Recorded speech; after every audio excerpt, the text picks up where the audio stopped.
I'm Dr. Ryan DeBell from The Movement Fix. This is Movement Fix Monday. I'm here at Metier with Chris Johnson, aka Zarin PT and Performance. And what we're going to talk about in this video is a simple way to work on the robustness of the shoulder girdle, especially in a series of exercises using a simple tool for people who are busy.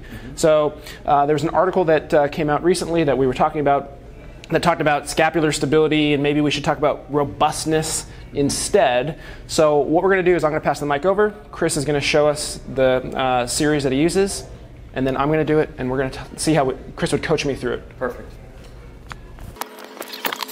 So thanks again for having me on the Movement Fix. It's always a pleasure to come on the show, and again, I just want to compliment you for all the work that you're doing. You've just been having incredible people on your podcast, and just gaining more and more traction. So along the lines of what we were just discussing, we use the term scapular stability a lot, and it's a little bit of a misnomer because stability is the ability to respond to a pre-perturbation state.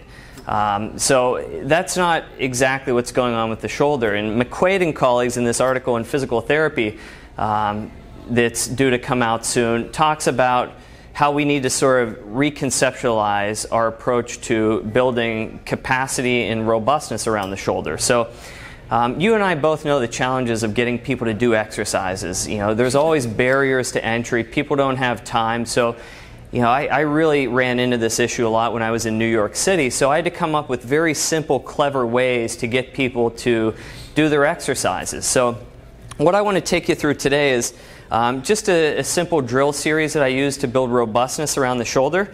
And all you need is a mini band, and this is a lightweight mini band.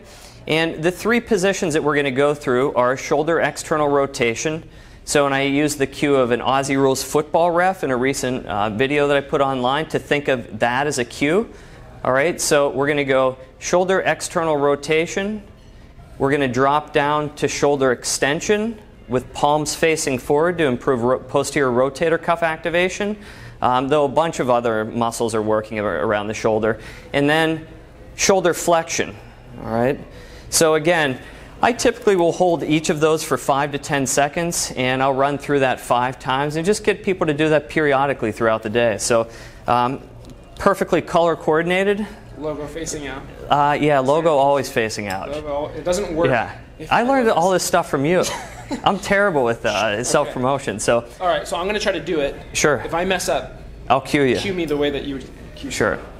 So as you can see, Ryan has a band around his distal forearm, and if that's too much, just move it higher up, okay? And that way you're just going to shorten the lever arm, simple physics. So if we look at Ryan from a lateral or side view, I want to make sure that his brachium or the upper arm is essentially parallel with his trunk.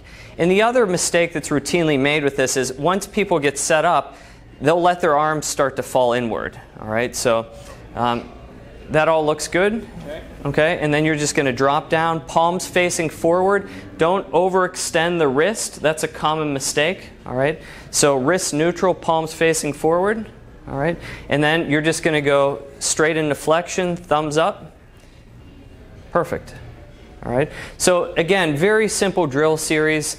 I give this to a lot of folks presenting to me with upper quarter complaints. Any questions? Pretty easy, right? It's tiring. I could imagine. How would I know when I've done enough?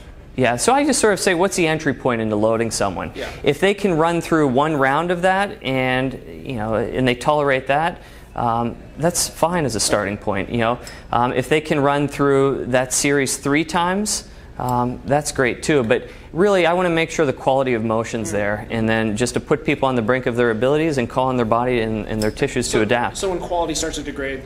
Yeah. Okay. So, great. And if we had a mirror like this, I would gladly have you incorporate that into things too. Perfect. So. Awesome. All right. Great. All right, so that's a great series of 3 drills, some isometric holds, as well as some sort of motion while you're under tension, which I love. So thank you, Chris, for sharing that with us. Those mini bands, Well, you can get them on themovementfix.com/shop. Do you sell them online too if they want the Zarin PT logoed one? No, I just give everything away. Okay, so anyways, that's what we got for you guys this week on Movement Fix Monday. If you don't already follow the Movement Fix on Instagram, make sure to go to instagram.com/themovementfix. And Chris is also on there at Zarin PT, yep. As well as his YouTube channel, which is where you post most of your stuff. So I'll make sure to put that in the description of the video so you guys can check that out. Thanks for watching. We'll see you next week.